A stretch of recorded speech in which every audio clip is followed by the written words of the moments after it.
Only about 0.2% of it's actually artwork and things like that. The rest is just images. I'm calling this the greatest lever that humanity has ever been given. I don't care about citations. I don't care about state of the art. I don't care about peer review. I care about original thought and exchange of ideas. So we're going to encourage them to join our community, and we'll give them cash bonuses and status based on the ideas they bring forth. You give everyone personalized access to intelligent resources, they will take it and they'll be determined and they will outcompete the legacy systems. It's like when the camera was invented, right? Artists went crazy, like especially portrait artists, right? This is awful. This is horrible. But, this happens all the time. It happens in science. It happens in commerce. It happens in art. The new innovation is not interpreted properly. I don't think anyone's really told an abundant story of the future whereby there is a version of this that isn't controlled by a company that comes together and just makes everyone's lives better, and it's there to make your life better. It should be AI for the people, by the people. But it does need a spark right now, and that's what we're trying to bring at scale. Hi, I'm Jim O'Shaughnessy, and welcome to Infinite Loops. Sometimes we get caught up in what feel like infinite loops when trying to figure things out. Markets go up and down, research is presented and then refuted, and we find ourselves right back where we started. The goal of this podcast is to learn how we can reset our thinking on issues that hopefully leaves us with a better understanding as to why we think the way we think and how we might be able to change that to avoid going in infinite loops of thought. We hope to offer our listeners a fresh perspective on a variety of issues and look at them through a multifaceted lens, including history, philosophy, art, science, linguistics, and yes, also through quantitative analysis. And through these discussions, help you not only become a better investor, but also become a more nuanced thinker. With each episode, we hope to bring you along with us as we learn together. Thanks for joining us. Now please enjoy this episode of Infinite Loops. Jim O'Shaughnessy is Chairman and Co-Chief Investment Officer of O'Shaughnessy Asset Management, where Jamie Catherwood is an associate. All opinions expressed by Jim, Jamie, and podcast guests are solely their own opinions and do not reflect the opinions of O'Shaughnessy Asset Management. This podcast is for informational purposes only and should not be relied upon as a basis for investment decisions. Clients of O'Shaughnessy Asset Management may maintain positions in the securities discussed in this podcast.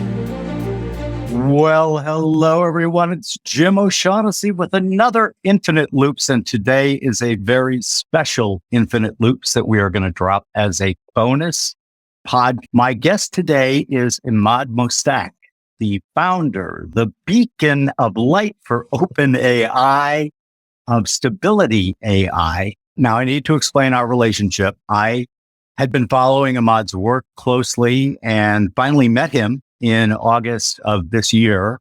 And my reaction was to instantly invest in his company. And after some back and forth, agreeing to be the executive chairman of Stability AI, which I truly believe is the standard bearer for where AI should be going. We're going to talk all about open first close, etc. Emad, welcome. Thanks, Jim. Thanks for having me on. And thanks for all your support. Delighted to have you on. So my first question is, did you anticipate on August 22nd, when you released the model, the Stable Diffusion model with weights, did you anticipate the tsunami of creative uses of it that followed in the week, 2 weeks, 3 weeks after its release? Yes. I didn't anticipate exactly what people would do, but when you give people tools and agency, there's no limit to what they can do. And I think that the fact that the development team managed to get it to the characteristics that it did, which is one of the most advanced AI models in the world that enables things for humans that were previously unacceptable, being able to run and be developed on a MacBook. There's no way that you wouldn't have had It's amazing kind of reaction that we've seen. And it just continues to grow every single day. And one of the things that drew me to you specifically, but Stability AI and the idea of open AI was exactly that. I think that for us to get the most use out of artificial intelligence, it absolutely has to be open as opposed to closed, because how presumptuous would it be on our part to believe that we could know every use case for such a powerful technology? I'm very much of the opinion that if we want to build the human colossus, it's going to include AI, and the best one is going to be open, because, there's that wonderful quote that no matter how smart a person is, no matter how imaginative, you could never ask them to create a list of things that would never occur to them. So I'm, as you know, incredibly all in on you and the future of Stability AI, but also on you as a beacon of the open source movement. I think the movement that we've seen since then has been just incredibly exciting and also very wonderful for me to see so many people coming to the banner of wanting things to be open and not closed. If we could step back for a minute, though, because our average listener or viewer here might not know as much about the whole open versus closed debate of artificial intelligence. Talk to me a bit about why the average person who reads about artificial intelligence, unfortunately, usually from the point of view of scary AI, not really understanding the incredible potential of artificial AI. What would you say to the average person out there listening about the debate between open and closed? I think that's an excellent question. So I think if we think about closed AI has been our history. Facebook and Google and the majority of companies that have made money from the internet have done it via closed AI. We've been in this era of big data where they harvest everything about you to extrapolate. For the financial followers there, it's like a momentum-based thing where you say the future is like the past, and then use it to target Jim with ads, to an era of big models. So a new type of model that's more like fundamentals-based. It learns about principles as opposed to extrapolation to really resonate with us. These big models need supercomputers, amazingly structured data, not big data, and some of the biggest geniuses in the world in computing to make. And so right now we're currently following the old paradigm of these models being closed, both for safety reasons, as they would call it, and also financial reasons. They're expensive to train. Millions, if not tens of millions of dollars. And the companies want a financial return. There's only a handful that can build them. However, I think that it's a bit dangerous now because ads are convincing. The whole ad-based model is to do with manipulating your mind and convincing you. But these models are a lot more resonant and convincing, and they should be both understandable and available. Because you've moved to, again, these models that just extend and target to models that can read and write and sing and create. They expand our means of being able to express ourselves. But if they're controlled by only big technology, you won't be able to understand them. You won't be able to interpret them. They'll only be accessible by the few. So that will increase the digital divide for these new information superhighways, as it were. And then also it will stifle innovation. The most secure and safe operating systems in the world that run most of our infrastructure are based on Linux, which is an open source system. We've shown time and time again that open systems are more robust, resilient, and safe than closed systems, which often become brittle and fragile. So if we want to focus on the good parts, we need to make it accessible by making it open. If we want a more resilient system, we also need to make it open. And that's why we stepped in to provide an open source alternative to these closed systems by large companies that are just entrenching themselves more. Yeah, that was one of the other things that attracted me, as you will recall, when we had our wonderful day together and I invested in the company. I told you that, as a grandfather of 3 with more coming, if I could do anything that would change the future for my grandchildren, it would be to make certain that there wasn't some panopticon AI controlled by a few, telling them what to wear and what to brush their teeth with. But there's also in the general public, a lot of fear, right? Unfortunately, it syncs up with the media, which, basically our species is an emotionally based species. and fear is the dominant emotion. And so if you look at the business models of legacy media, well, what are you going to get the most clicks with? You're going to get it with things that inspire fear and uncertainty, et cetera. The business model is well proven. I believe, and I know you believe, that the way to deal with the safety issue of these models is to make them open, but then also make comments, questions, criticisms about them open as well. In other words, we shouldn't limit this, even though I know we already have a council of people commenting on the ethics of the uses of the model and whatnot. We also have an exciting, for me at least, deepfake initiative where we're going to have a bounty for the coder that manages to come up with a great deepfake detection system. But talk a bit about why the open AI movement actually will lead to better outcomes for oversight, for getting rid of the bad actors, et cetera. So right now, again, the model is very closed. So you have a few companies that could build this. So literally only a handful of companies can build something as sophisticated as our lead model, Stable Diffusion, which took 100,000 gigabytes of images and learned from the principles of them in a 2 gigabyte file that can make masterpieces. I mean, that's insane. It's compression. I mean, there is a saying, compression is intelligence, because you take all that stuff, compress it down. Without the open source alternatives and a knowledge that this is out there, you will see more and more sophisticated bots. You will see more and more bad actors who also have the compute capabilities and their technical abilities doing things like deepfakes. The reality is that a lot of these out of society, illegal, immoral, ethical things go underground because they are illegal, immoral, and unethical.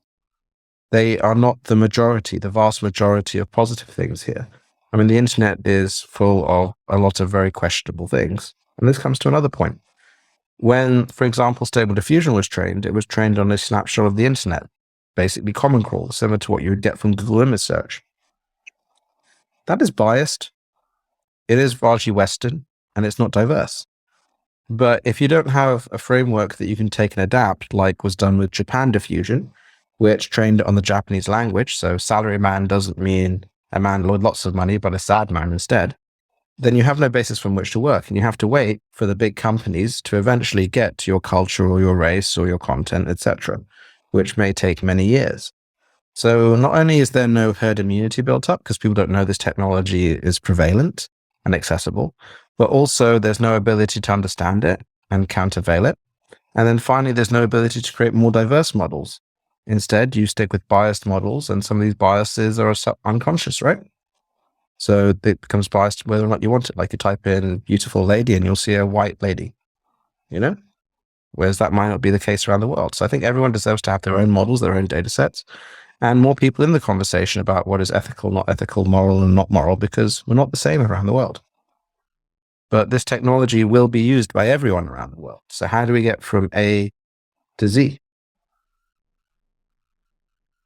Yeah, I think sunshine is the best disinfectant.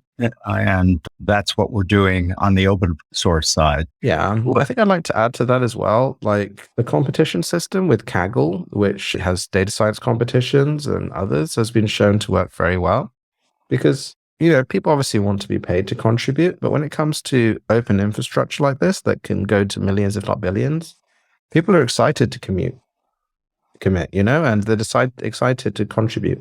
And it isn't just people, but also companies. There's no shelling point or coordination point to build digital infrastructure for the future. And so that's one of the things we're hoping to do through some of these mechanisms, learning from the good parts of Web3, as opposed to, unfortunately, the vast majority, which is not so great. The good parts of the classical open source movement and the learnings and failures of that, as well as how people have come together for greater causes and achieved great things and some terrible things. But the question of how do we coordinate people at scale to build the infrastructure of the future is one that we're really focused on. And we think this approach will do wonderfully on it. It's not just people, like I said, but companies and institutions and others that are contributing. Yeah, and that one of the things, just as an aside, we use the same terminology, which was why I think we synced up Schnelling points. We both are fascinated by Shannon's information theory, which we're going to get to later a little bit. But that's the other thing that I felt the deep need that there had to be a Snelling point that drew a beacon, if you will. And I see that in you and in Stability AI. I was listening to another podcast that you did, and you made a wonderful comment that I really agree with. You said the world is not normally distributed for a huge variety of things like medical research, like interests, et cetera, that everybody was unique. And one of the things that I find really interesting and have made part of our great Reshuffle series is this idea that we are moving into a technology where we can actually act on and make use of that. Talk a little bit about that, how the artificial intelligence models are going to be able to zero in on specific diseases, specific interests, and create, in your words, a wonderful world where we can solve problems that were insolvable without this technology, but we can also create a generative search engine. I love the term, and please explain that to our listeners who might not understand what that means. So I think I'll explain the term first. As I kind of mentioned in the past, if you look at Stable Diffusion, it took 100,000 gigabytes of images, 2 billion images, and created a 2 gigabyte file that learned from the principles of all those images. So if there were a couple of, pictures of Jim's apartment in New York, and it was labeled as such, and you type in Jim's apartment in New York, it would be able to give something in that style, or we can search it for infinite loops as a screenshot of infinite loops. Only about 0.2% of it's actually artwork and things like that. The rest is just images. So being able to search those concepts and those theories is something that's just absolutely fascinating, and then mash them together in any combination you want, because again, it learns from the principles of the images and the pixels. This means that when you go to Google image search, you're not really searching for an image, you're searching for a picture of some sort. And this enables you to do that at scale. Again, for a snapshot of the internet with all its positives and negatives, but eventually everyone will have their own generative search engines of all their information across modalities. And intelligence will be pushed out to the edge by this compression. It's not just a database, because humans are not just about structured data. They're about this unstructured data and this heuristic-based, principle-based approach as well. Because the reality is that most of our systems are set up not for first principles thinking, but for legibility, as in being able to understand structures and simplicity. So the way that we do it is that our systems basically treat people as agerdic, non-agerdic when they're non-agerdic. So 1,000 tosses of a coin is the same as 1,000 tosses of a coin at once, whereas everyone is individual. But we couldn't keep up with it because we didn't have a system to do so. If we're in a group, then you get to know everyone's preferences and you can do more and more personalized things. But there's nothing that allowed us to coordinate at scale until this technology became good enough, fast enough, and cheap enough, which is basically now. So it's not just about pretty picture creation. It's about organizing any type of information at scale. And it's not for serving up adverts and personalizing ads for you, but it's personalizing information for you, which is a very different thing. And it flips the narrative from these big AIs in the middle, coordinating, serving you information to change your mind, to instead the intelligence being at the edge and giving you the information that you need to go and make a change in the world for yourself.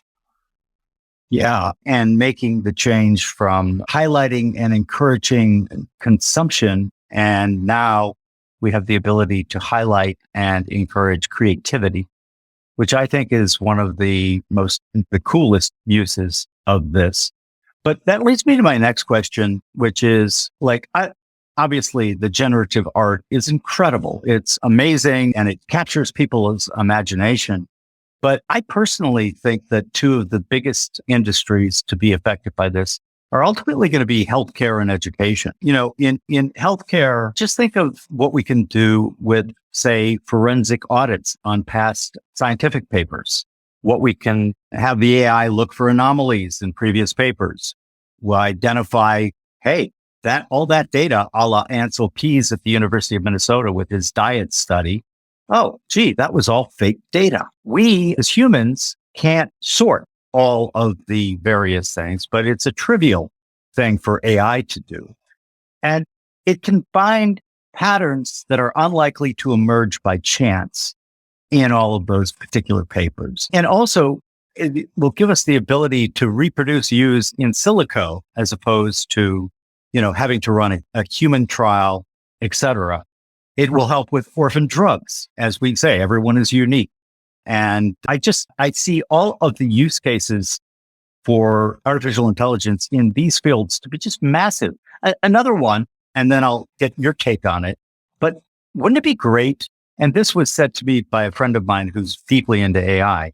And so I owe him the shout out for this idea. But humans don't like to work on theses or hypotheses that lead to a null hypothesis, right? Wouldn't it be great to have AI just generate a ton of null hypothesis, machine printed to a repository so that human scientists, when they're looking at things, they can consult the null hypotheses that, aren't going to get published in a refereed journal, but are incredibly useful because along Shannon's information theory, those null hypotheses provide real information. Your thoughts? Yeah, I think it's fascinating, right? The potential it goes beyond images, because images, it learned the principles and it can reconstruct it from that. But we have language models, protein folding models, a whole bunch of different things that we're building as a company and extended organization. And protein folding is a good example. It's the same technology that drives images, drives protein folding, and understanding how that happens. And why is that? It's because next generation of AI, it's moved from patterns to principles. And it did this by something called attention. So there was something called a transformer that was debuted in, a bit before, but the official debut was 2017 in a paper called Attention is All You Need. Because the human mind is about attention. We filter noise and we pay attention to the important things in front of us. And that's where the real value is. Again, this is Shannon's information theory. Information is valuable in as much as it changes a state. So not all information is equal. What is that state change? That's what this AI search is for. And when you combine principles-based AI with pattern-based AI, that's when you get some really interesting things happening. Again, there's a lot of analogies to finance and, running things properly, as he says, as a former hedge fund manager in this, and analogies to the human brain. Our human brain is made up of two parts. There's the recall part and there's the principle-based part. And what we were missing in AI was the principle-based approach. Like we had lots of if this, then that statements, but this is something fundamentally different. This is, again, mimicking the human brain to be able to do things like understand academic papers, to do things like orphan drug discovery and things, but in a very different context and milieu to that which came before. And it can't do it by itself, these models. You combine them with other models, just like the human brain is made up of lots of different parts. Yeah. And again, one of the things that, as I saw this opportunity, that just made me incredibly excited was your vision for where this could go.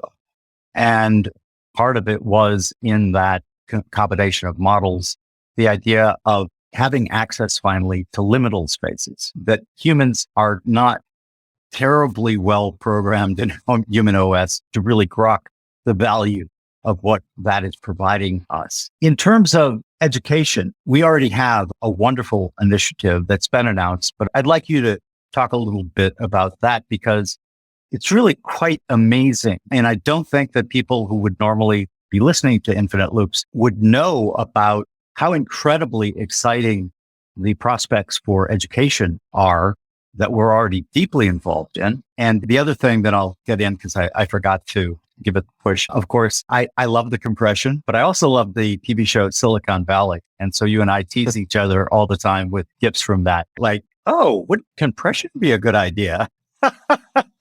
Yeah. But talk about the educational initiative and where you see this going in education, because it's incredibly exciting. Yeah. So what I like to do is I like to give people a challenge, which is go to the future and see where AI is. Is that AI controlled by a company that is more powerful than any government, or is it open? Well, it should be open for our kids, because that's too much for an unelected company. And we probably shouldn't have governments control it either. And now let's take that AI back with us. And what does it look like every day? Is there any doubt that AI will be in education and personalized education for everyone? And that we know the best way to teach linear algebra or multiplication or these? No, there isn't, So why not build it today? Is the question. Right? Exactly. And talk a bit about the Malawi announcement and what we're doing there. Yeah. So basically, our co-founder of Stability AI, Joe Wolf, runs a charitable kind of affiliated entity, Imagine Worldwide. There was a prize called the Global X Prize for Learning, backed by Elon Musk and Tony Robbins, amongst others, which was a $15 million prize for the first application that could teach kids literacy and numeracy anywhere in the world without internet in 18 months, which is quite a steep thing. We consider A, anywhere in the world, B, it's tablet only, no kind of teachers required, and C, 18 months is not that long. Like, again, we've taught our kids and we know it's a bit hard for some, right? Kind of Joe and his amazing team kind of took the winner of that prize into refugee camps, from the Rohingya camps to Kenya to Malawi and other places, and did proper randomized control trials showing efficacy in teaching kids literacy and numeracy in 13 months on 1 hour a day of education. It's just 1 hour a day. I mean, you can add it up, right? Like 500 hours, 400 hours of teaching on a tablet with relatively basic software. They reach literacy and numeracy. That's insane. And in a refugee camp, a Malawian refugee camp, you've only got like $20 a month in income. It's one of the poorest places in the world. So this was kind of exceptional. And due to the RCT data, working with the Malawian government and hopefully soon many others, there is the remit now to educate a nation. But it's not good enough to have an open source piece of software that, half a dozen people built. We are going to be taking it and giving a challenge to the world. Let's educate a nation. What's the best software we can build that has AI at the core, that learns what the individual student needs and customizes to them to make them happier, to give them agencies and all the tools they need to have access and opportunity. And with that, from country to country, you can learn about the local context, but then you can also build a system that can go around the world so anyone can take it as an integrated hardware, software deployment and curriculum piece and customize it to their own needs, because it's what the world deserves. But until now, there's been no initiative like this, which again is insane, right? There's a lot of these problems. We know what the answer is, but the individual components of the recipe haven't been bought from the store, and no one's whipped up the recipe. And I firmly believe that we can do it together. Again, we built an artificial intelligence that can compete against the top entities together. We can build a beautiful piece of software and hardware and system that intelligently learns for everyone together. And it's not just going to be our organization that does it. It's going to be our organization, everyone who's always had a dream about changing education for the better. What the exact form of that looks like, I don't know. But I do know it'll be intelligent, adaptive, and empathetic. And again, give these kids the biggest chance that they have and constantly improve. You want to have not something that's static. You want something that constantly improves because the community improves it.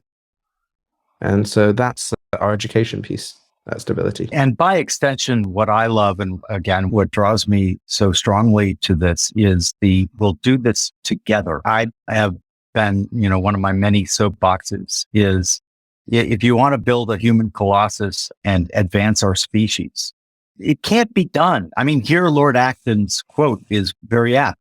Power corrupts, absolute power corrupts absolutely.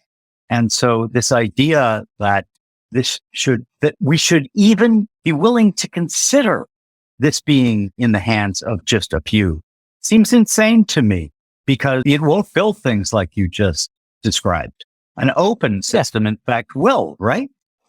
Yeah. And there's this question of, this right to education, this right to infrastructure, right? Like, we deserve this as a human species.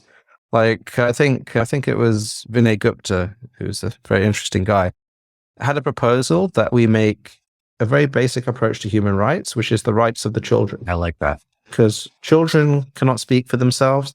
They have no power. So when you think about things in terms of children's rights, the world changes. And so what do they have the right for?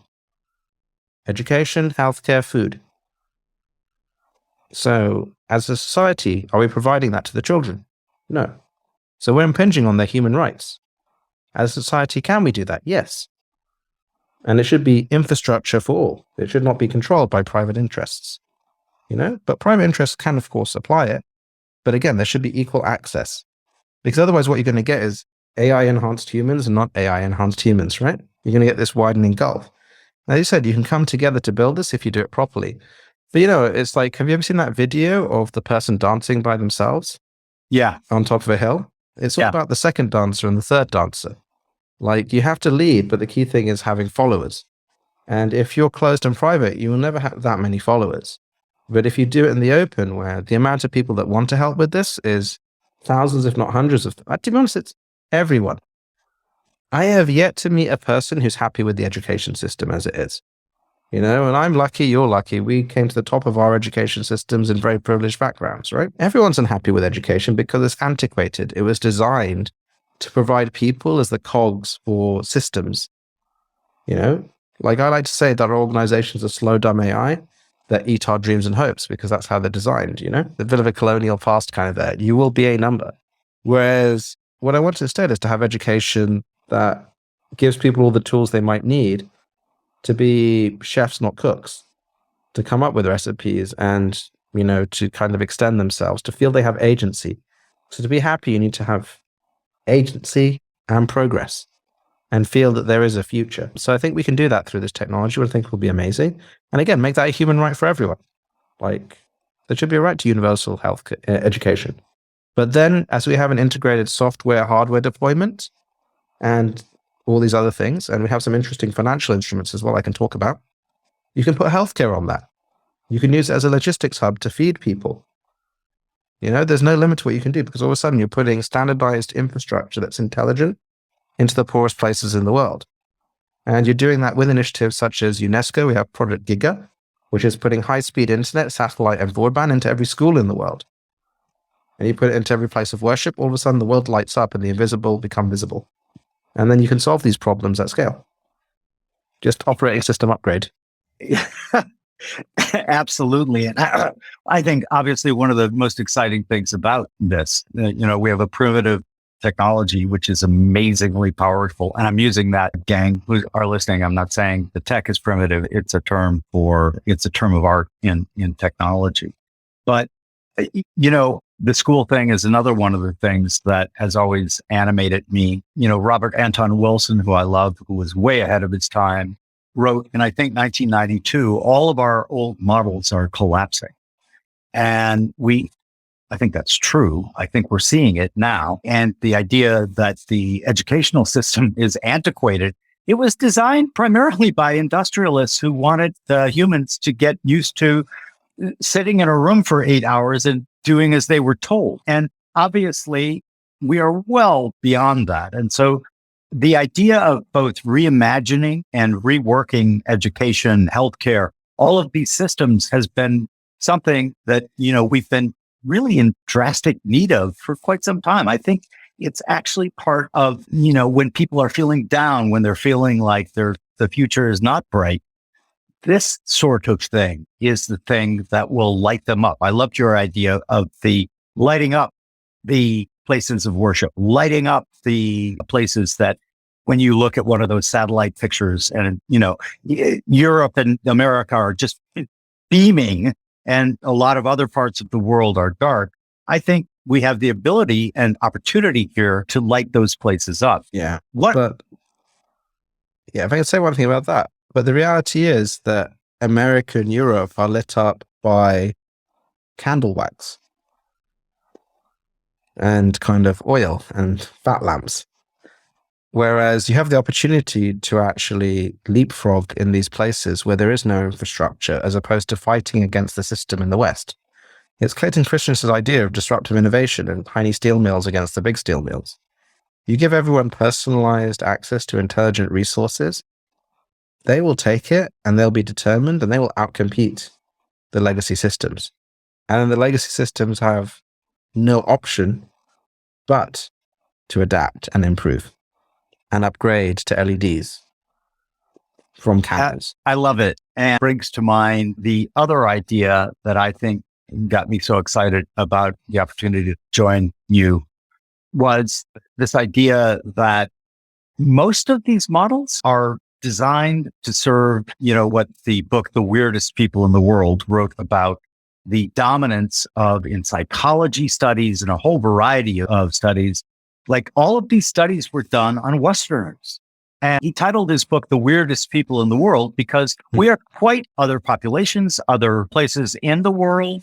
And one of the things that got me very excited when we were talking about it was this idea that we're going to set up joint ventures, a variety of opportunities all around the world, that we were going to make available stories, not just in English, not just in major Western languages, but in all languages. Talk a bit about that and the story initiative, because, the semantics of most stories that you can see, again, looking through a Shannon lens on it, most stories basically provide no information, right? And I'm speaking technically here of information as being something new, right? Like Claude Shannon explains it. But talk a bit about the initiatives there, because again, to my way of looking at things, the initiatives that you are mandating at Stability AI. And by the way, parenthetically, we welcome anyone who, corporation, non-corporation, a regular person, non-regular person, who shares our passionate belief that the future should be open and not closed. So we're not trying to say that, no, you can't join if you're this. Not at all. If you are committed to an open architecture in the system, please see the beacon that it is Emad and Stability AI and join. But talk a bit about the stories, and as well as the ability to train this in all languages, in all cultures, that in turn gives them the ability to put their own spin on the technology. Yeah, so I think that's an excellent thing, right? Again, how can it be diverse and distributed if it's not out there? You don't teach the people how to do it. So most companies, again, hoard the technology aspect and they don't want to share, whereas we say we're open for collaboration. We think it's inevitable this technology will be used by everyone in 10 years. So our model is very simple. Go and partner with people who have content, who have stories, who have IP, and build this technology for them as soon as possible and teach them how to use it. Because the ultimate play is a platform play. It's a better internet. That's what kind of we're doing. It's grand, it's ambitious, but someone has to do it. Because nobody else really is at scale. Again, learning from the lessons of Web3. But it's about going into India and Indonesia and other places and building communities, because this came out of community. It came out of Eluther AI and Lion and Harmony, our music community. We have 100,000 developers building really cool stuff, like only a fraction of them regularly, but we'll get more and more. Because again, we're trying to coordinate that and say, what infrastructure do we need to build for the future? Well, obviously, you would need to have an Indonesian language set and model to represent Indonesians. Because how are you going to do that? Otherwise, you can't have a model that represents everyone all the time. If you do that, it will either be a very bad model or a very small model, because people are different fundamentally. So we had this image of an intelligent internet where every person, country, culture, and company had their own models as the generative search engines talking to each other and telling each other stories. Because stories is what moves society. So like America is a story, Christianity is a story. Stories have power, and people are story driven. You're made up of your own layers of identity, but for the first time we can actually map those stories and how they change. And so we have a lab called Carper that does narrative structure analysis to see how powerful stories are as they build up and break down. And they have language models that you can then instruct and tell different stories, so they specialize to those stories and customize. When you do that, it takes the size of the models down by 100 times. So GPT-3 by OpenAI is the most powerful language model. It can write beautiful sentences and poetry. When they instructed it, it went down to from 175 billion parameters to 1.3 billion parameters. Because are you a storyteller who knows all the stories of the world, or are you a storyteller that knows the stories that you most believe in? Well, most people are the latter, right? And no one can hold all the stories of the world. Whereas we want the things that tell us the stories that match with us. At the same time, if you do it in the standardized framework, you can do dynamic translation between the stories, so you can see Christianity from the perspective of Islam, or libertarianism from the perspective of Tea Party republicanism, because you have a mixture of these really interesting compressed generative search engines. They're like, was it type 1 thinking? And then the type 2 thinking, which is the repositories of structured knowledge. And the combination of that allows for a universal translator, not necessarily of languages, but of stories and contexts, which is something crazy and insane, but within our reach for the first time. It's not easy, but this technology is given the breakthrough that can enable that. Yeah. And better stories means better communication. And I can't remember whose quote this was, but it's along the lines of, I think it was Kip, that we are islands of misunderstanding or shouting at each other across seas of kind of chaos. And this, I think, will go very far to enhance communication between people with very different traditions, very different outlooks, and find ways that build bridges as opposed to try to take bridges down. I agree. And you have to remember, communication is a very broad set of things. When you make a PowerPoint, you're communicating, right? When you make a video, you're communicating. When you make art, the best artists communicate, And, this is the thing. So this has a variety for a wide range of things, because ultimately we're social communicative creatures. So I have Asperger's myself, so social communication has been difficult for me to understand, but I think I've got a bit of the hang of it, or at least some systems now. But I've thought about it from a very first principles basis. Again, you give people the tools to communicate socially better, you have a better society. Because right now, again, what we see today, and it's reinforced, is just this widening gyre, whereby people believe stories and they believe that other people are not the same. And when you believe people are not like you, and they are you get really nasty things. Whereas in reality, people are people, And there's a nice saying, I can't remember who said it, all wars are based on lies. Yeah. Which is true. There isn't a single war that is not based on lie. And so, again, when you can tell the true stories and the hopeful stories, then I think things change. Because people, to be honest, it does sell ads when you have the fear. But people like hope, and sometimes they just want to be able to do that. And they feel that hope and that positivity, again, when they can create and communicate themselves, as opposed to being restricted by what they can do. So give them that avenue to express themselves. Give them stories of hope. And maybe we can make a better world, because otherwise I can see the direction we're going, which is more and more polarization, more and more lies, more and more war, and this negative sum game, because we've pulled forward too much from the future via the financial system and others, that we have no choice but to fight, it seems, unless we create an abundance. And of course, the newer company, O'Shaughnessy Ventures, that actually made the investment in you, has two primary parts of our funnel that if you don't meet both, we won't actually make the investment. And the first is a asymmetric opportunity that is win-win.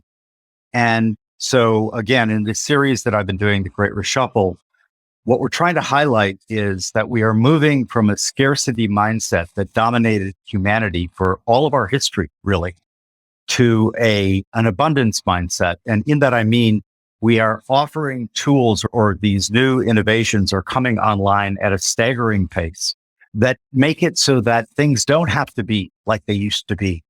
And the idea of human agency has always been something near and dear to my heart. The greater you can franchise someone and give them full agency, the greater for our species, honestly, the greater that we can communicate. And as you say, all wars are started on lies, right? And we can break through that, I think, by giving the tools of hope and agency to everyone in the entire world, as opposed to just the few, right? If it's a few versus many, it's always going to be, you're going to get your better cognitive diversity in the many, right? That's just seems self-evident to me. And even if you take the most brilliant people, like, for example, I had the opportunity to meet a lot of those brilliant people when I came to London for the Stability AI offsite. Fact is, even the greatest geniuses in the world, if you put them all in a room, are not going to be able to cover everything, because really of a kind of a lack of cognitive diversity there. When you give these tools to everyone, that's when you see these incredible things springing forth. And one of them, is hope and better stories and the ability for us to communicate with one another better. And one of the things that, I keep hearing from people is, they love the little catchphrase, data is the new oil. But when you and I were talking about it, you made a really good qualification. You're like, yeah, data is the new oil, but it's got to be clean data. A lot of these models were trained on questionable, or not questionable, but non-clean. Talk about that for a bit. So how do we learn? All right. We don't learn just by reading everything unless you have a very particular, peculiar type of mind, right? Again, information is compression. So when you listen to a podcast, sometimes you can learn a lot more than reading a whole book. You know, you can kind of do it in really interesting ways. Like, again, the principles that you extract, a good teacher can teach you in minutes what might take years to otherwise learn. And that's really the craziness of this. It's the same with these models. Again, these models pay attention, but if you feed them a lot of crap, you'll still get a lot of crap on the other side. And so the valuable data here is the content that is structured in the world that allows you to learn principles, as opposed to, again, the big data age where it was about as much data as possible to extract patterns. Because you need less data in order to get these things done. Like if you take Stable Diffusion, you train it with a half dozen images, it learns an entire style, which is insane because it's got this principle-based analysis of what makes up a style. So the key play here is not that data is in the oil, as much content is in the oil, shall we say, but it's got to be clean, light, sweet oil, not the heavy, sour stuff, that's kind of everywhere, or shale or something like that. And give me some high-quality gasoline that doesn't cunk up my gas tanks. And then there is another part of here, which is, GPUs are the new spice as well. There aren't enough GPUs in the world to run these models right now. And they're going to be used from a few million people using it now to a few billion. Now, you can say spice in terms of the East India Company, or in my favorite terms, Dune. But it's kind of what guides the future, Custom architectures for this. And it's not just GPUs. You look at the MacBook M1 chip, 16.8% of that chip's die is the neural engine, which is puzzlingly not used at the moment, similar with the A16 Bionic. Next 2 years, Apple will be the biggest AI company in the world because they're going to go from Series 1 to Series 5 using just this type of model. I can say that because I'm not under NDA with them or anything like that. Again, they don't leave useless things in their things, but when 80% of the using population has it, it's a really interesting and easy switch. This technology will be everywhere, but the ones that will win are the ones that have the best structured data. And in fact, this is why the education component is good as well. When you learn the best way to teach linear algebra, that's the best way to teach a model about linear algebra. So it's not just a data set of lessons, it's a principle-based analysis tool as well that knows on linear algebra and then can extrapolate based on principles from there. We've already seen OpenAI and DeepMind build AI that can solve international math Olympiad questions. That's the level we're at already, which is kind of scary and kind of insane. But again, nobody else can use those technology except for them until shortly from now. And of course, Dune being, we're both fans of science fiction, Dune being one of my favorites as well. The spice must flow and it shall flow. But also, just to pick up on the point you just made, James Flynn, who was the intelligence researcher who came up with the evidence that IQs were essentially increasing, particularly in the Western world. They named the effect after him. They call it the Flynn effect. And one of the things that he did was, rather than look at the mean average, which usually comes at 100, right? He looked at the raw data and he kind of scratched his head and he thought, what is going on here?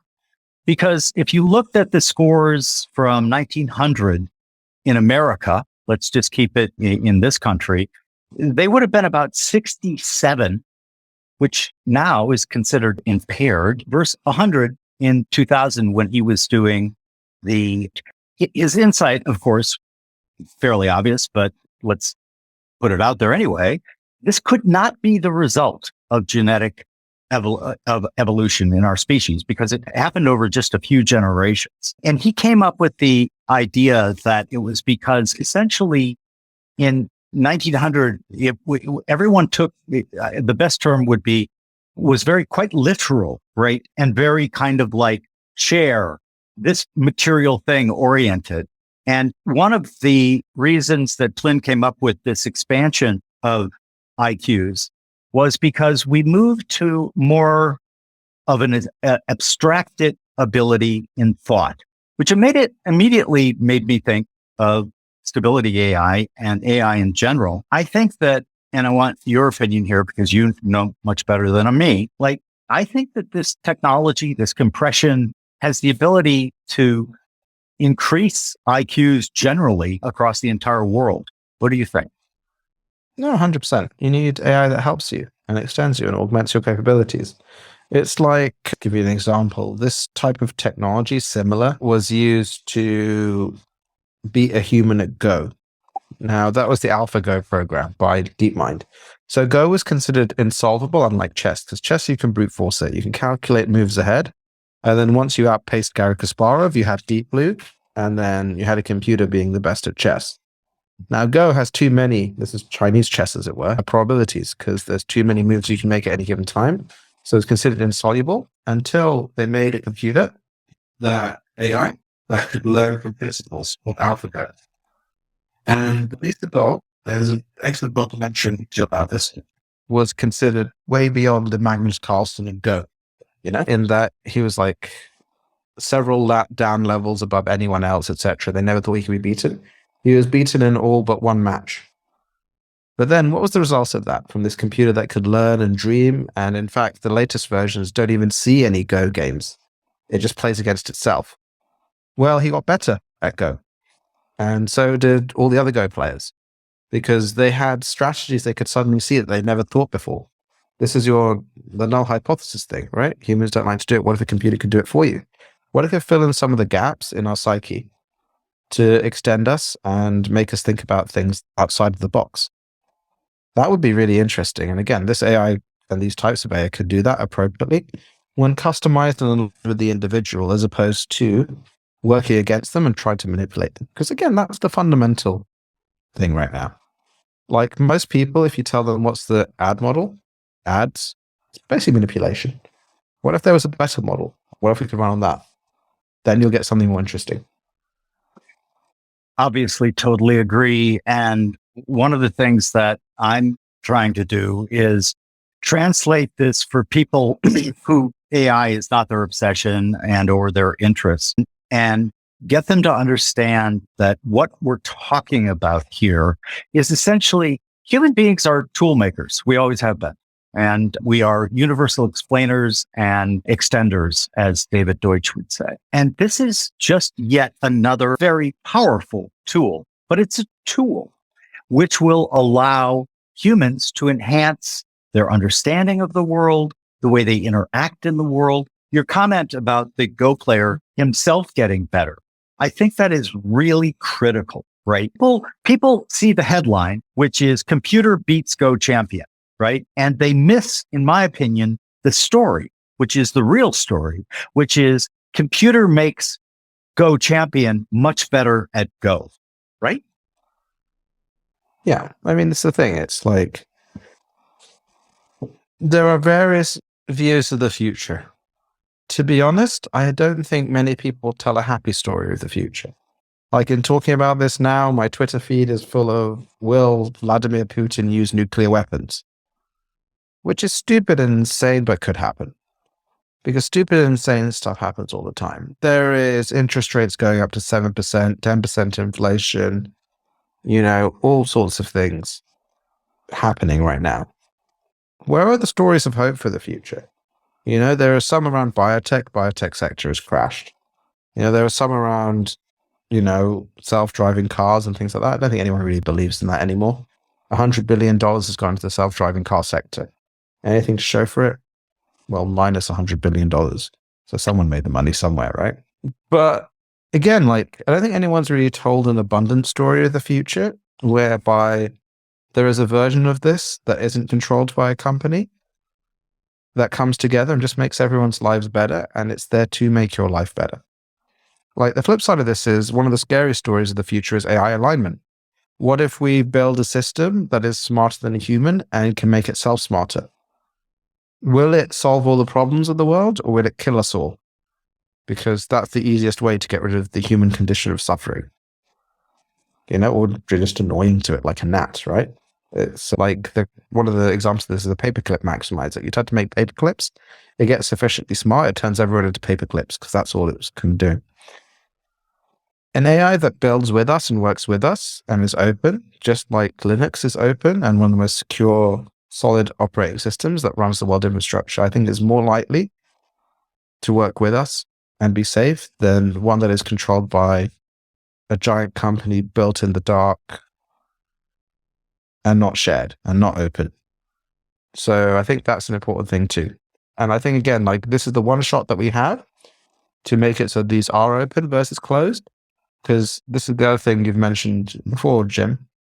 If it's not open, then it will be used to survey and to manipulate. And that's basically the panopticon. And it's a panopticon forever. Because people talk about deep fakes and things like this. It's about persuasion and it's about control. And governments have no choice but to do that. And big tech companies really want to do that to build their. So obviously we're going to head into this mass consumerized panopticon of control, both by corporates and governments. Unless these are open things that everyone has a right to. And so everyone knows what the infrastructure is, and we can build appropriate countermeasures to make sure this is balanced and works for the best in the future. Yeah. And again, my entire company, O'Shaughnessy Ventures, is based on these ideas that the world is moving from scarcity to abundance, that I want to amplify that as best I can in my little niche of the world. And I want to empower those types of people. So you'll see quite a few fellowships coming out of O'Shaughnessy Ventures. You'll see quite a few. And your own initiative for how many PhDs in AI are we aiming for now? Under your idea of the scholarship? We're going to fund 100 initial AI PhDs and give them grant writing support, paper writing support, and mental health support, along with honking great supercomputers. So, we're going to encourage them. I don't care about citations. I don't care about state of the art. I don't care about peer review. I care about original thought and exchange of ideas. So we're going to encourage them to join our community, and we'll give them cash bonuses and status based on the ideas they bring forth. Like one of the things we have in our company is that we will run any open source model through our APIs and make them available to the world. And the authors get 5% of all the revenue from the API models running on our API, even if they don't work at Stability. Because they should. They built great infrastructure for everyone. They should be rewarded. It's a royalty, right? Exactly. And another 5% goes to a pool for all the developers who are involved in Stability to allocate on the coolest stuff they find in research, just to give people prizes and just to give people support. And they know what's cool more than I ever will, and that's how you really stimulate growth and innovation. Exactly. And one of the things that made me so incredibly excited about the opportunity to invest in Stability AI and join the board and work with you and with all of the other brilliant people making this happen is the guiding principles here are so aligned with the way I hope. You use that term a couple of times, and let's just be honest. Right now, it's still a hope, right? I hope that we can redirect the way the world is going, because this technology is so incredibly powerful and it literally needs to be out in the open. But, we talk about stories. I'm a fan of science fiction. And, you want to entertain a broad population. You give them Skynet, you give them Terminators, because that's exciting and they can suspend their disbelief for a little while. But the honest answer here is no. Let's give them the hope of this incredible future that is not that far away. And people that I've spoken to, and as you know, I can't shut up. So I tell everyone about it and tell everyone how great Stability AI is and that you are the beacon for free AI and what that really means. One of the things that I go through with them is I say, just imagine, wouldn't you love it if a few years from now you saw something on your hand and you weren't sure, it looked discolored, it looked not great. You could take a picture of it with your phone and it would come back instantly. See your doctor, or, this doesn't match any of the particular forms of skin cancer. The opportunities here are literally endless. And the other thing to kind of counter this idea, it's going to take our jobs away. You know what? It's going to take some jobs away. Rather than try to lie about that, let's just admit it. But then let's go further and say, do you know how many jobs it's going to create? I mean, this dynamic as opposed to static. Stasis is death, and dynamic movement is life. And an open AI is going to, in my opinion, free humans from drudgery that allows them to like do just a repetitive task endlessly. That's not what we want for the future of humanity. And so, yeah, just like when the camera was invented, right? Artists went crazy, like especially portrait artists, right? This is awful. This is horrible. But, this happens all the time. It happens in science. It happens in commerce. It happens in art. The new innovation is not interpreted properly. People just set their hair on fire. It happened with radio, for example. When radio came, everyone was talking about, oh my God, we're going to all die from the radio waves. And you can actually, if you go back in the Wayback Machine, find actual newspaper articles with pictures of dead birds on the ground and saying radio waves. And so part of that is human OS. But I think that this is going to allow us to expand human OS, so to speak, and make it understand the opportunity set that is being presented is so much better for so many people's lives that like everyone should be kind of going all in on this, right? Yeah. And, but it's just how can I participate, right? There's always a question. And so to do that, we have to widen the number of people that can take this, extend it, and run with it, because they'll figure out all sorts of new things. I mean, to be honest, I view this as like one of the biggest moments since you almost had the printing press, because the printing press opened up communication and the ability to communicate. And again, humans as pro-social animals, we build stuff by communicating. But we're all aware of the limits of communication. Like anytime you interact with the government and you slam your head against the wall, you're like, oh my God, that was terrible communication. These intelligent systems can augment our abilities to do bigger and better things. But one of the reasons that, there are legitimate fears about jobs being disrupted by this, Again, the reality is you can build better stuff. But it could also not work. We don't know the future, to be honest. The only thing that's inevitable is this technology is coming. And the only question is it closed or open, in my opinion. Is it controlled by companies that are more powerful than any government? Or is it a level playing field? And so I think if it's a level playing field, people always figure out a way, But I think that the other side of this, it might be a one-way ticket, which is the concern. So I can't remember who was it that said, today I'm a bit dopey, maybe working at too many hours. Governments rule on a line from absolute violence to absolute public support. Because, there's definition of a government as the entity that has the monopoly on political violence. So we go to the government so they reduce that political violence to us. And in exchange for that, maybe they tax us, we have some representation, or maybe not.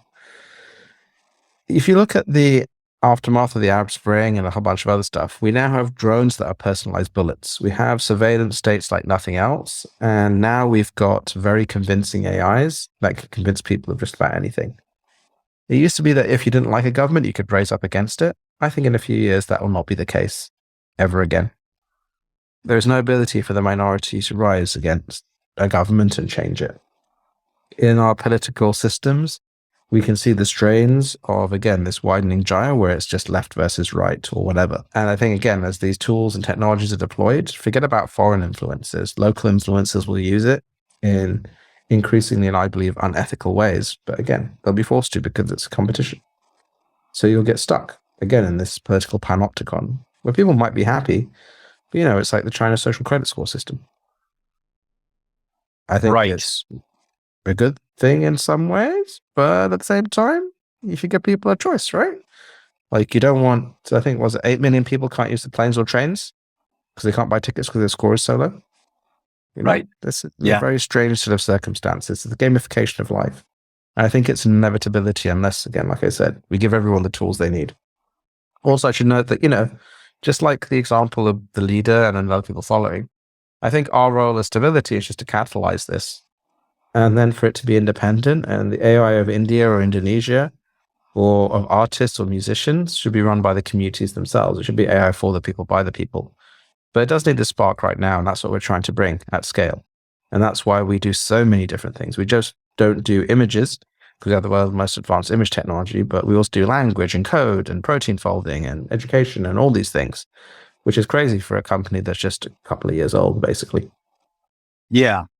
And again, I'll just keep saying this, that I said to my wife after we met and we spent some time out here at my house with you and your family, which was delightful. She was like, so tell me everything. I'm really excited. And I said, I honestly don't think that I've ever spoken to somebody who I am more aligned with in terms of outlook, how to help solve those problems. You use the term inevitable. I think maybe not so strong, right? Not inevitable if we succeed in this. Not inevitable if we put AI in the hands of as many people as possible, because we're going to get completely different solutions because of that diversity of cognition, the diversity of interests, the diversity of passions, right? And one of the things that excites me so much about this is that it integrates the way itself with us, with we humans, and the way we interact. And it improves that. It's a bit of like Archimedes. This is the biggest lever the world's ever been given, right? So my friend Matt Clifford calls the internet the greatest variance amplifier in human history. I'm calling this the greatest lever that humanity has ever been given.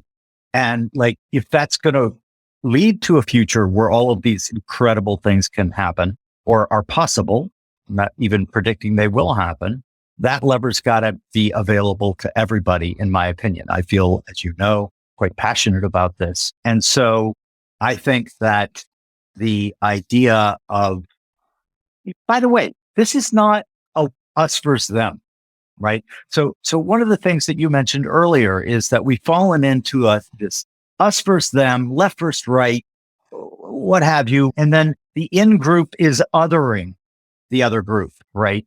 When you other human beings, in other words, make them, to your way of talking or thinking, not really human, you get atrocities, you get genocides, you get horrible things happening. And as much as we, you, everyone involved here can do to ameliorate this situation, I just don't know how you're opposed to that. The other thing I would say is, listen, there's going to be open and closed AI systems, right? You actually gave the example of Coinbase versus Uniswap, right? One's open, one's closed. There's room for both. The open one is making more money right now. And so that's the other thing that really intrigued me when you and I were talking about, you made a comment that really stuck with me. And because I love thinking about systems, I love thinking about, the underlying system pretty much determines the range of outcomes you're going to get, right? And so the US, just very lucky to be founded during the age of reason. We have a constitution with a First Amendment right to free speech. We have still mostly intact the rule of law. And all of a sudden you get that underlying foundation to the system and wonderful things happen. But you made the comment that really I thought about for a long time, and then I saw the truth of it. Basically, closed AI is also a bad business model. Talk a little bit about that. Yeah, so I think if you look at closed AI, it's like, where are you making your bets? I have better content, I have faster supercomputers, or I have smarter people. I have secret source. These models are complex, but they're not hideously complex compared to the more specific models of the past. The similar architectures can go across modalities, so video and audio and other things actually use similar internal technology on supercomputers that were very rare and becoming less rare. You still need honking great ones. So like our Ezra 1 cluster is 4,000 A100s. The fastest supercomputer in the UK is 640. Ours would be 10th in the fastest top 10 supercomputers in the world, publicly, which is a bit insane. It's like 8 times faster than NASA. Again, to give an example of that, right? That's what we need to create these lovely little models. But supercompute, there's a race going on. So there's more and more coming on, so that won't be a gap. For data, we've released the best open source data sets that are even better than private data set models that the biggest companies use in language and image and soon video and audio and others. So that's not an edge. And then finally, there's people. Look, it's difficult to train these models. But if you look at stability now, we have a team of over 100 people, 1 PhD and about 20 people doing their PhDs that have created competing models with the biggest guys. Because we're full of really great technologists. And now we're going to get 100 PhDs and more. We'll train more people and give away all of our information on how to train these models. So you'll have more and more people training these models. We have people training the models from the age of 19 to 62 now. And we're doing things like our fast.ai, which is one of the best courses for anyone who is a normal developer, who wants to be an AI developer, to learn how to train these models. So we're going to make it so hundreds of thousands of people can train these models. There'll be more and more supercompute available to do it, and we're making it so that it becomes cheaper and cheaper to run. And then finally, we're releasing open source data sets. So where is your edge? If you're trying to keep closed source models, when you have an entity like us competing, it's difficult. Yeah, I think difficult is an understatement because, eventually, even if I had a company that wanted to say mine, right, and it was an AI company and I just kept it close and I wanted to maximize it for O'Shaughnessy Ventures revenues, eventually somebody is going to be disaffected and they're going to release that model. And then everything essentially has to go open source from there. Or an 80% as good model, because that one's open and people can take it and extend it. They pay you for scaling it and customizing it, but 80% is good enough. Totally agree. And I think I'd like to add one final thing to that, which is the technology diffusion curve. When technology is not accessible, it doesn't diffuse.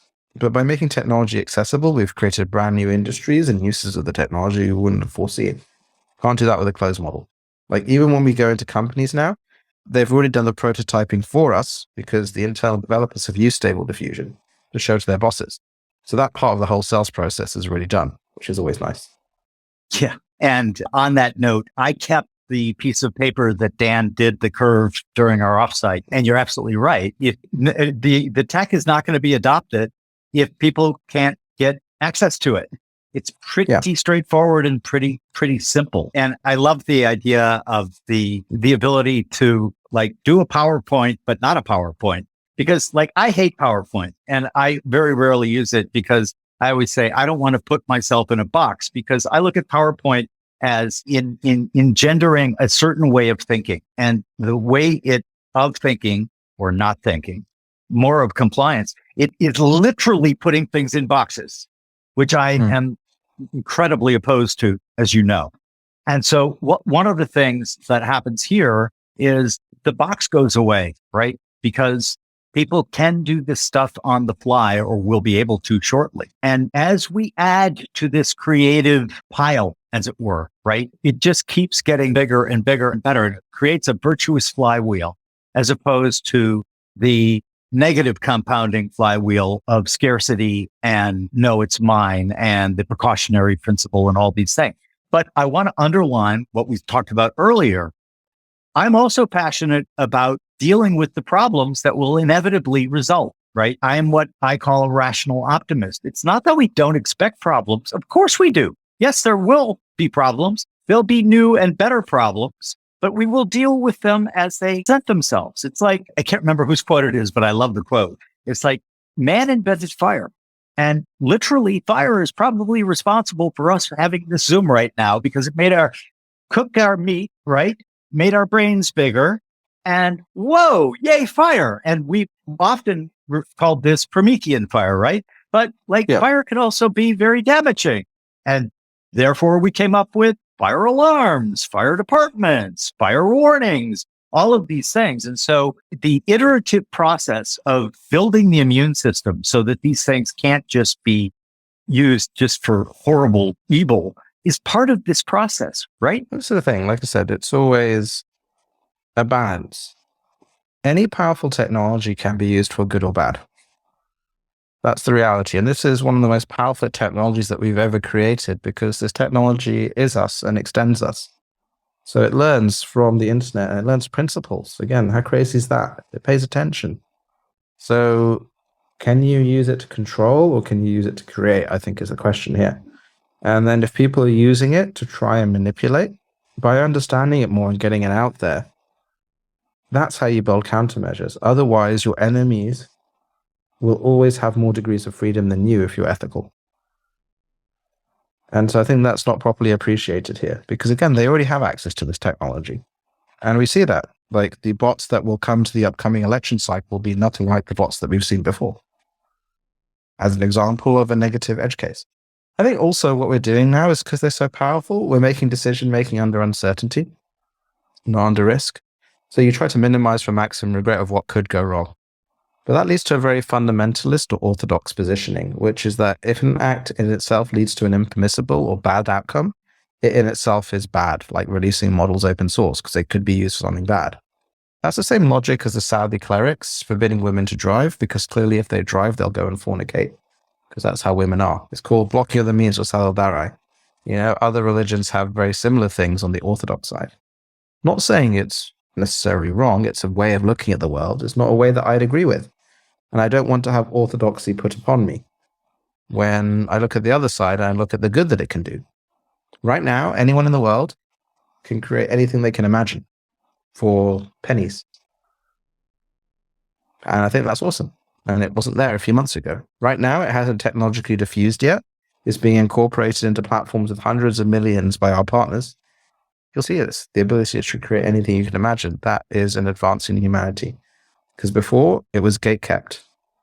Not necessarily deliberately, just because you needed to have technological competency to do that. Just like you needed to hire a photographer to take a photo or paint a portrait before. Now it's becoming that you can actualize and communicate better than you ever did before, and that's awesome. Totally agree. And I can't remember the name, but an AI PhD made the comment that by releasing the model with weights on August 22nd, that you and Stability and the community that built the model had advanced AI by 30 years. And I remember reading it for the first time and thinking, putting it into that context was, I thought, very interesting. And the other one that I want to underline is this whole, there are larger things at play here, guys, and Emad speaks about them often. And I just want to highlight it. The bad guys have this tech right now. And I believe that if we are going to be able to limit the damage that they can do, open wins because of, again, cognitive diversity. You talked about the social credit score. Obviously, I enjoy Black Mirror that presents kind of a dystopic future. But there's an episode of Black Mirror about the social credit score. And, they actually some entrepreneurs tried to do it here in America. And the reaction actually heartened me. They were hounded to literally shut it down because people were saying, yeah, that's not the future we want.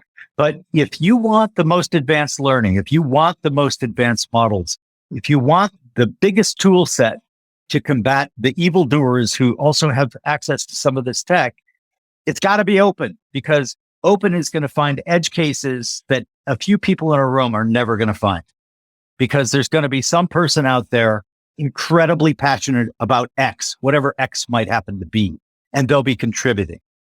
Do you agree? I agree with that. And also, it would be like if someone could come and hack your brain at any time, which is basically what we're saying the bad guys can do now, with this technology becoming more and more advanced. How much would you pay to protect it? Well, the big companies can pay. But you and I, or maybe you and I can. We're lucky, we're very fortunate individuals. But the vast majority of the world can't. So there isn't the diffusion of the defense. If you believe this is something that needs to be defended against, you have to push the defense out to the edge. So you have to make it open and accessible. So otherwise only a few people can afford the defense or have access to that defense.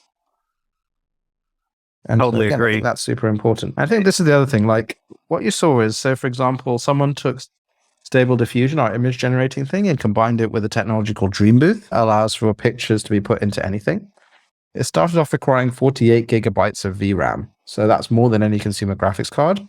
Within a week, it was down to 11 because the community just worked at it. So the community also works on making things accessible when it's open source. Whereas if you're a big company, you don't need to think about efficiency, right? You have all the big chips and doodads that you need. Whereas the community really cares about accessibility.